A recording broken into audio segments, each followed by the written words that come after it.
friends, Ellie here. Today we are going to be talking about idol dance groups. With the rise of idol-based anime like Love Live, AKB0048, and Idolmaster, we've seen more and more idol cover groups appear. But what is an idol dance group? While there are no set parameters, I think they can be best defined as a group of friends dedicated to recreating anime idol performances. Frequently, these groups will perform at conventions, record PVs, and even have photo shoots. Many of these groups are active on social media, especially Instagram, where they have thousands of followers, and new groups are popping up every day. But what does it take to create a successful dance group? Well, today I am here with 3 different Love Live cover groups to give you a bit of insight into their process. First, we have the girls of Aquarius. I'm here with Tuna, Jelly, and Aaron, the Daya, Rico, and Yo of Aquarius. Thank you all so much for joining us. I'm so excited to talk about Aquarius. Could you each introduce yourselves and then tell me a little bit about the group? Hi, my name is Jelly. I'm the Rico of the group. Hi, I'm Tuna. I'm the Daya of the group. And I'm Aaron. I'm the Yo of the group. And we're actually a Southern California Love Live Sunshine dance group that have been active for around 2 years now. We've done around 5 to 8 lives, and we're planning to do many more in the future. Awesome! Thank you guys so much! Next, we have 3 of the members from Darling Idols. Go ahead, introduce yourselves, and tell me a little bit about the group. Well, thank you for having us. So we have 3 members here today. I'm Lauren, and we also have Ray and Julia. But basically, Darling Idols is an East Coast Love Live cosplay group. We're mainly kind of out of New Jersey, but we got people in all different states around here. As high as Maine and as low as, like, Carolina DC areas. Yeah, everyone's all over the place. But yeah, we basically just travel to conventions together and dance and generally try and have a good time. Awesome, thank you guys. And then last but not least, we have the entirety of Love Live Sunrise. All right, girls, go ahead, introduce yourselves. Hello, we are Sunrise. My name is Mary. I play Daya. My name is Eva. I play Yoshiko. My name is Tracy. I'm Kana in group. My name is Emmy. I play Yo. My name is Oceana and I'm Ruby. Oh, my name is Jennifer and I play Maru. My name is Sarah and I play Rico. My name is Natasha and I play Chica. My name is Alo and I play Mari. Together we are Sunrise! Yay! Thank you all so much for joining me. I really appreciate it. I'm so excited to talk with you all about the ins and outs of idol dance groups. So, my first question. Each of your groups has been together for quite a few years now. What first sparked your interest in creating a Love Live cover group? So, Darling was started with, it was myself, Lauren, Erica, and this other girl also named Lauren. We were in another group, and it disbanded pretty quickly, and then we were like, we still kind of want to do this. So we put Darling together really fast and just found people. I think the next person we brought in was Ray. Yes. And then we just were like, let's get this going. Let's do this con that's coming up in like a month. And then we just kept going from there. And just kept going to different cons after that. But it was started pretty fast. Like, after we were in the other group, we were like, we have to figure this out since it disbanded so quickly. It was just like, let's do it. Sunrise had a pretty similar story. I think Emmy and I were in another Love Live group, and I think Aquarius was just coming out. Yeah, and so we were kind of like, let's do a little cosplay of, the new group. Let's get some girls together, and then it ended up being a video. And then more people joined, and became more serious over time. Yeah. It started off purely hobby, but now it's like a passion. Yeah. That's our second job. And what about Aquarius? How did they start out? Okay, well, first of all, some background. So, me and the Yoshiko of the group, Alana, we have been friends for 5 years? 5 years, I think. And we did cosplays together, and we always wanted to have a cosplay group, but it's so hard even to get a cosplay group just for a photo shoot. So we would always try and organize them, and it would always fall through. And then eventually we got one for a year of ALA with Aaron and Jelly in it, and from that group, that's basically where it started, where we were like, maybe this could be a thing in the future. I was surprised to hear that these groups had similar origin stories and had all started with the idea of creating a long-lasting group. As a member of the Love Live community, I see many pages on Instagram and Facebook dedicated to these idol cover groups. Nearly every day, someone posts about forming a new dance group and advertises that they are scouting for certain characters. This is commonly how dance groups will find new members. However, I'm curious if there are other ways to gain members. Throughout the years, you've added some new members, like your new Ruby.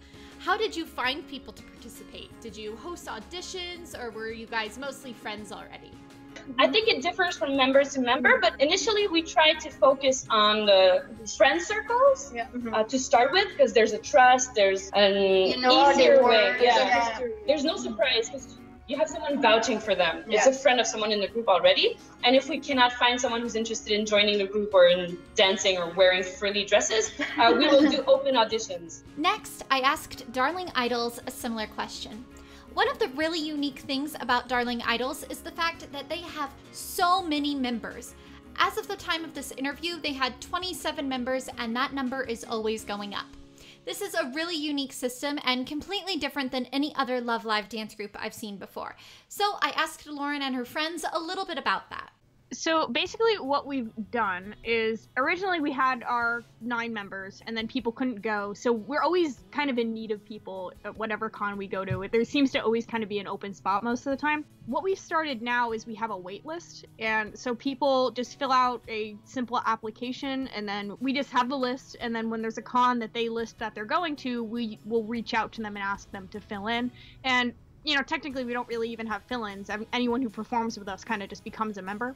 But that's how we've done it. In the beginning, though, we didn't scout. We just asked people that we knew because it was easier because no one knew who we were. So it's easier just to, like, reach out to people. I think reaching out to friends is a really good way to get reliable members in a really quick pace, especially when you're a less well-known group. After a group successfully finds members, it seems like one of the biggest roadblocks is finding ones that will stay around for a long amount of time. All of these groups have gotten really lucky with their members sticking together for years. So I asked if they had any tips or tricks for keeping a group together. Before we ask people to join our group, we also asked, like, can you do this? Is this something you think is realistic? We actually did a member swap about a little over a year ago, and we had to ask this member, like, are you able to kind of come down to practices? Like, we met in the middle and said, like, you don't have to come to every single practice because we know that you live far. So we kind of just communicate and make sure that everyone's on the same page and that we're not asking too much of any single person. Yeah, we always make sure, because a lot of us have to commute. So we always make sure everybody's okay with, like, oh, is it okay if we have practice here this week or there next week? And, like, just make sure that everybody's okay with how much they're driving and what they're learning and everything. Yeah, definitely communication is a really big part of keeping us together. Next, I asked Love Live Sunrise the same question. Don't do drama. I think a large reason why we're still a group together is because our line of communication is very strong. It's evolved, and we're very open about what we need as a group and when we need time off, what our wants and desires for the group is. And we're not perfect. We do have, like, some arguments, and we've got, like, ups and downs like every other person, but we work through these, and through working through them, we just reinforce our bond, and that's one of the reasons why we're still so strong today, because we take the time to listen and communicate. Yeah. I think the other very, very important thing is, like, let everyone know before they join us, like the role and everything, how we run the group, how we communicate. Because we are friends, but we are also a group that does projects, and we have to hold an air of professionalism. So there's also a pretty strict guideline for, like, what we expect of a member and the rules that are expected to be followed and what our style is like. And so Love Live Sunrise is best known for their stunning PVs and for providing mirrored versions of their dances for other groups to learn from. Could you guys share what the process is like behind filming a PV? The very first thing we do is we establish a schedule weeks before the filming date, month even. So we establish everything from location to costume to price. The photographer, everyone who's including. It's settled at least minimum 1 month, 1 to 2 months in advance. When everything goes and there's a schedule where it's like 8:30 a.m. everyone show up. 8:30 to 9:15. You have time to set up. Then like XX time to 10. XX time, it's filming of tripods, XX to XX time. It's filming of a close-up for this group. There's a very, very specific breakdown. Our videographer also has a really specific breakdown of like shots that he would like. Thank you, Zian. Thank you, Zian. The scheduling, it usually, for us at least, it starts off with the first half of the day being filming of the dance, and then then we always have a lunch break because it's very demanding and we get really cranky. And Sarah makes us sandwiches. Thanks, Sarah. And then the second half of the day is like photos, and even the photos are broken down like XX to XX time, group photos. 10 minutes per 10 girl. minutes per girl. There's a very, very, very specific, strict, and guided schedule that really keeps us on time. But it's not like so strict that if we're running like 20 minutes behind or something that everyone's gonna like lose it and explode. It's still flexible, but the plan, the skeleton is what like really makes the day flow much easier. And knowing what you want in advance makes everything go smoothly, because if you go into filming not knowing even the shots you want, it's gonna be a mess. I also asked Sunrise what inspired them to start posting mirrored versions of their dances. I'm trying to show off like the work that we put up like so much into, and with a mirrored video, not only can we share what we learned, but we can also show off like how on point we actually got the dance. Her synchronicity, our communal, we're good friends, and it shows in the videos, I think. In the photos too, I mean. All three of these groups are amazingly coordinated. And I'm curious, how often do you guys actually meet up for practices? Probably like once every other week, and then if we have a live, we try to do once a week, because we think that like for when we record videos, our practices are pretty lax, but if we only have like a certain time span where we have to be really wise with our practicing. Aquarius is best known for performing full-length lives at conventions around California. They recently performed at Anime Los Angeles, where they had an hour-long live full of dancing and entertainment. So I asked them a little bit about the process behind planning these lives. From the very beginning, once we start learning dances, we ask like, is this viable? Like, is this gonna actually go well? Like, can we learn all of these dances within this time span? What's nice is that we can kind of like gauge how much time. Sometimes we don't have enough time and we have to make sacrifices or cutbacks. And we make sure every member is comfortable with learning those dances too, because like a lot of us are students and go to school and have jobs and stuff like that. Like the very first step I'd say in planning a live is song voting. Oh yeah, that's true. We actually like hold polls where we'll be like, okay, vote for which like your top 3 songs, and then we'll take all of the results from that, and then we'll say, okay, which ones can we actually do in a month or 2. So tagging on to that, I've been pretty curious. Do you guys learn the dance all together as a group, or do you each learn it on your own and then bring it together at rehearsal? Yes and no. For me, I'm learning it at my place with the video we share in the group. So when I came to practice, I already know a bit of the dance. But Sarah is our like dance teacher. She always know the dance all before. I don't sleep. Yeah, she don't sleep. So she's like, okay, I know the move. It's that. And we are like, oh yes, come. It's important. But even though sometimes I may provide a base, it's very important that everyone still watches the video, because it's not a one person kind of thing. It's like everyone can contribute an idea, or maybe I'm doing the wrong arm. I don't know, like, so it happens. So it's member specific.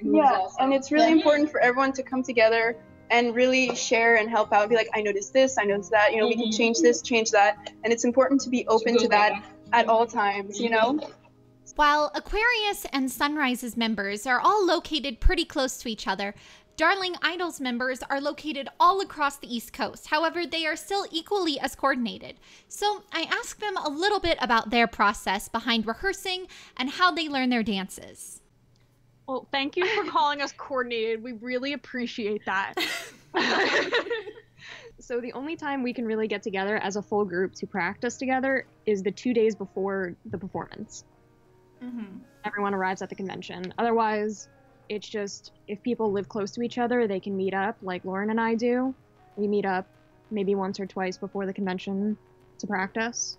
But besides that, we send practice videos. We just started doing that so we can see where people are at with the dance and help them out, even if we're not together. Yeah. through practice videos, tutorial videos, and just making sure everybody's on the same page, learning it on their own, so that when we get together the day before the performance and all of the practices that we do beforehand, it's just a lot easier for us to make it more cohesive and work out. Of course, I also asked Aquarius what their process was like. Did they learn dances before rehearsal, or did they learn them all together as a group? Yeah, we do a lot of just learning on our own, just because it's a lot faster. Yeah. Even though sometimes there's discrepancies in moves, we're always like, sometimes we like yell at each other, but like not in like a horrible like I hate you kind of way. It's more of just like, I swear my hand is like this, not like that. And then we just watch the video and we're like, figure it out. And we're like, oh yeah, it is like that. It kind of does work a lot faster because we already know it and we can kind of get the gist of the dance. As long as you have like a gist of what you're doing, and then when we go to practice we can clean it and block it. So in the end, I think that idol dance groups are best described as a group of amazing friends bringing their dreams to life. While it may take lots of hard work and dedication to make a group last, they're really all just fans of idols who are living their best lives. So to wrap it up, I asked every group one last question. What is your favorite memory with Love Live's Sunrise? Oh, taking off my wig! I think one of the most special moments for me was when we performed at Otakuthon for the very first time ever. And mine too. Before the show, some of the girls were crying, so we would just hold their hands. And then after the show, we all started crying together backstage, and we had like this big group hug, and it was just kind of like, I was taking out my wig. I was so dead. What is your favorite memory with Darling Idols? I think me and Ray have like the same one. Yeah. Which is Anime Next, when we did Kira Kira. Because, I don't know, it just went really, really well. Yeah, we had a really good team for that. Yeah, I don't know. I just remember getting off stage and like, you know, we don't like cry after these things, but we saw Erica crying. Yeah, so that made us all cry. started crying in a group. Yeah. But that was cool, because it's like... It was also our first like major award in our division. We won the best possible award we could. Yeah. So all of us were so ecstatic. We were all crying. What is your favorite memory with Aquarius? Oh, this is so hard. This is hard. Mine is actually when we performed at AX. We performed at Anime Expo this past year, and when we were doing Mirai Bokura, and right at the beginning where she goes home, Kyo, I almost like teared up, and like it wasn't because I was sad. I was just like, whoa, where are we right now? Like, and this was the year when Aqua came, so it meant like a big deal for us to be performing like not the same stage, of course, but I mean like just performing at the same convention as them was like insane for us, and I think all of that emotion swelled up. That was probably my favorite memory. All right, well, I want to thank all of you so much for joining me today. It's been an absolute honor speaking to you, and I am so excited to be sharing your stories.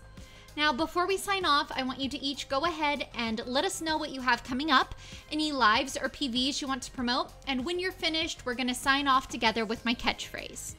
Our next thing is KatsuCon, and we're really excited for that, and should go very well, we're hoping. After that, I think our summer is where it gets like, you know, more crazy stuff.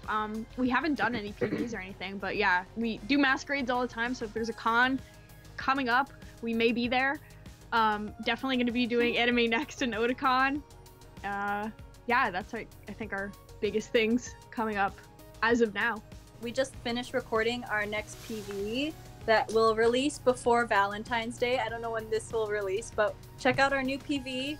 We're also releasing some merch for spring. We have a lot of really cool stuff that's going to be released that'll be up for pre-order until around the end of February to the beginning of March. So also check us out. You can find us on Instagram at aquariusca.lls, and you can find us on YouTube at aquariusca. You can also search Aquarius CA Love Live in the search bar if you forget, but that's pretty much it. Yeah. So we have our Azalea video coming out on Valentine's Day, so look forward to that. And we're currently filming Jisenjo no Cinderella, and that will be out at an undetermined date sometime in March. All All right, well, thank you all again for joining us. And thank you to the viewers for watching. I definitely appreciate it. If you want to see more content like this, make sure to leave a thumbs up and click that big red subscribe button. And until next time, are you ready, everyone? Keep sewing, stay positive, and have fun. I'll see y'all later. Bye!